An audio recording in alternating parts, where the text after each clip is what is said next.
smoke without flame? The air over the valley of Oakhaven didn't smell of wood smoke anymore.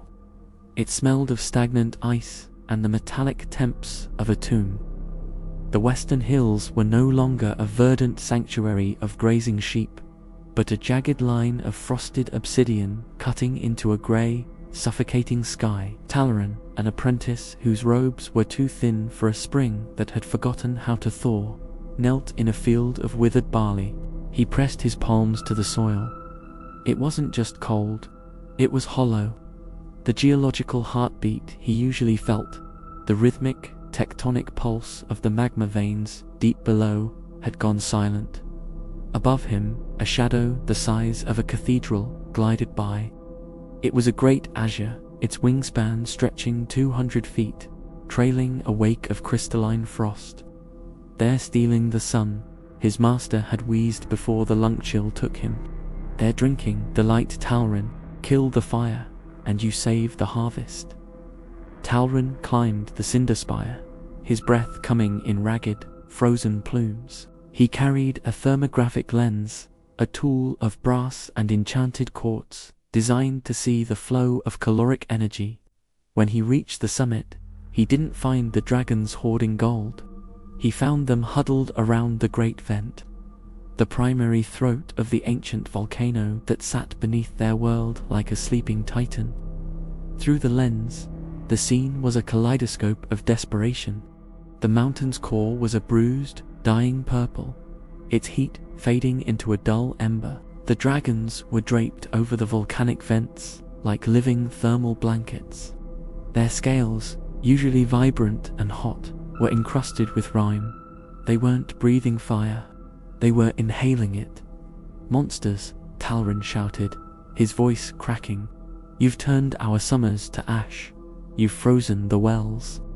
A dragon, its scales, the color of a bruised plum, turned its massive head. Its eyes were not predatory. They were bloodshot and weary, leaking tears of liquid ice. Small spark. A voice resonated in Talron's mind, a sound like grinding tectonic plates. "You see the frost on the leaf, but you ignore the rot in the root." The dragon shifted, revealing the vent beneath it.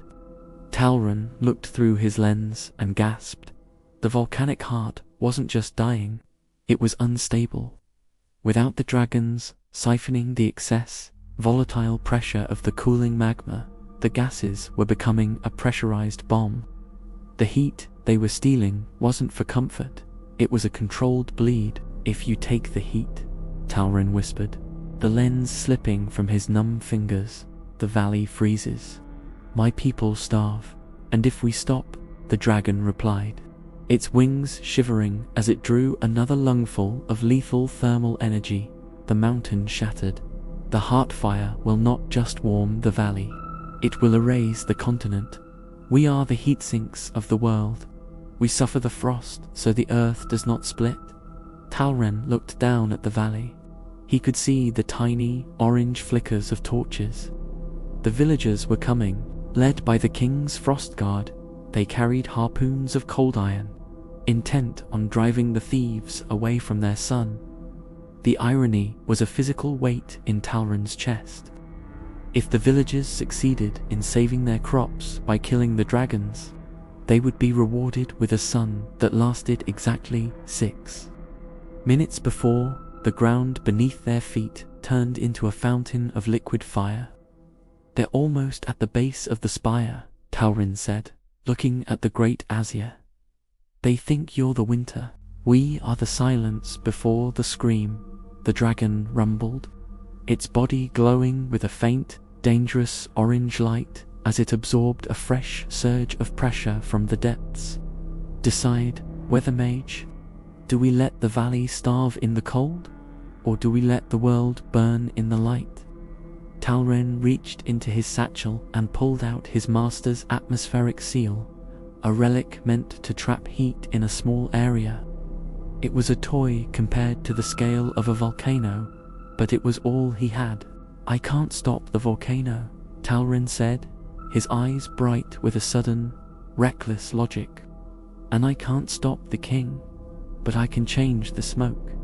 He began to chant, weaving the frost trails of the dragons together with the sulphurous vent gas. He didn't try to warm the valley, he tried to hide it. He created a massive thermal inversion layer, a ceiling of clouds that trapped the dragon's waste heat just above the rooftops of Oakhaven. It was a delicate, agonizing balance. The valley would remain in a perpetual, eerie twilight, a smoke without flame, but the frost would lift as the first harpoon whistled through the air, striking the stone beside him. Talrin stood between the angry mob and the dying gods. "Lower your steel," he roared, his hands wreathed in the grey, lukewarm mist of the compromise. "The winter is our shield. The fire is our end."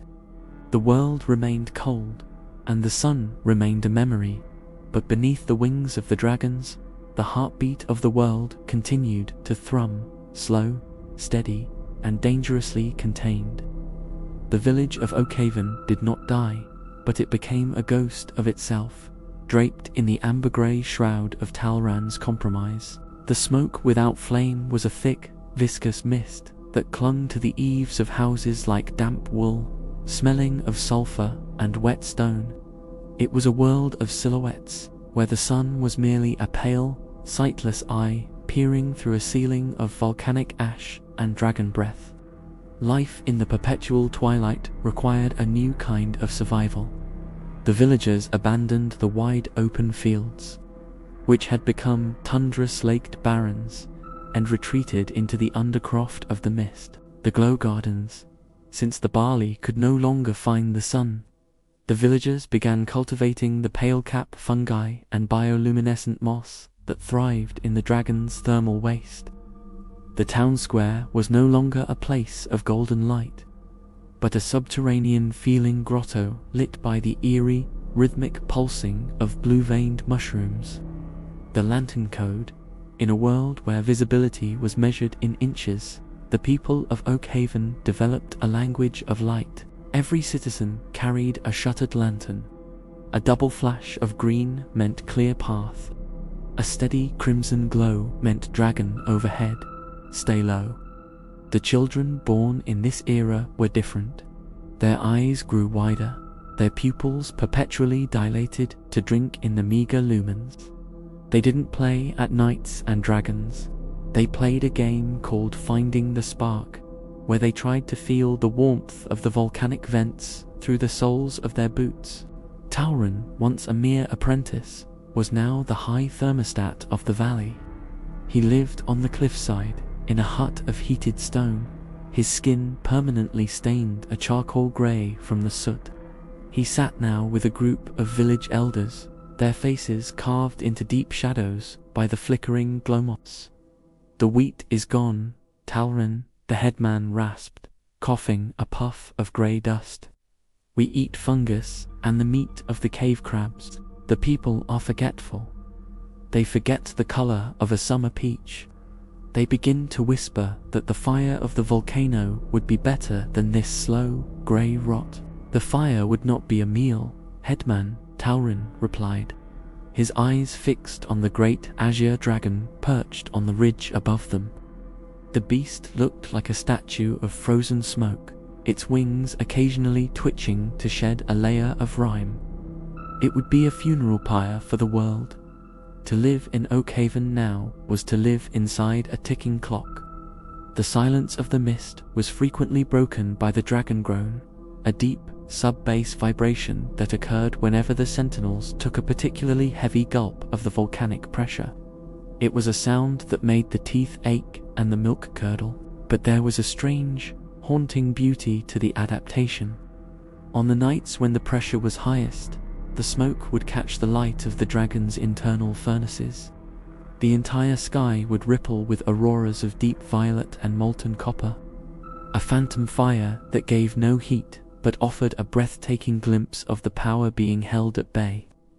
The villagers would come out of their homes then, standing in the lukewarm mist, looking up at the dragons they once hunted. They didn't see monsters anymore.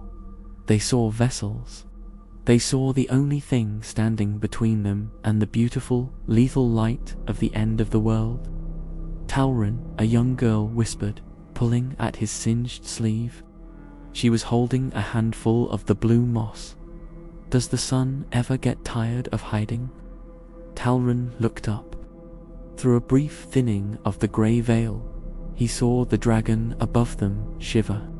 A single glowing scale fell from its flank, hitting the snow with a hiss that sounded like a scream. "The sun isn't hiding, little one," Talrin said softly, his heart sinking as he felt a new, sharper tremor beneath his feet. "The sun is being saved. But even a dragon has a limit to how much fire it can carry." The compromise was holding, for now. But as the smoke grew thicker and the dragons grew heavier with the weight of the mountain's rage, Talrin realized that Oakhaven wasn't just a village anymore. It was a waiting room,